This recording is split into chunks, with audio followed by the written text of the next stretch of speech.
Light पता नहीं अचानक क्यों चली गई। एक काम करता हूँ, मैं ना लाइट देख के आता हूँ। हाँ, शायद क्या पता कोई फ्यूज उड़ गया हो।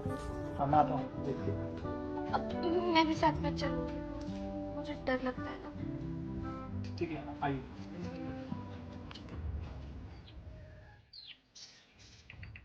यार दी, ये हुआ इस बार मेरे साथ। बताओ। ले यार भाई, तो उसने पहला कदम उठाया नहीं और तूने उसका प्लान बिगाड़ दिया क्या यार। अरे तो यार मुझे थोड़ी पता था कि ये सब करेंगे वो तो मैं बस देख ही रही थी और इतने में सचिन आ गए। देख, तो अब ट्राई कर चुका है अपनी तरफ से, ठीक है, अब तेरी बारी है तो तुझे ही कुछ करना पड़ेगा भाई।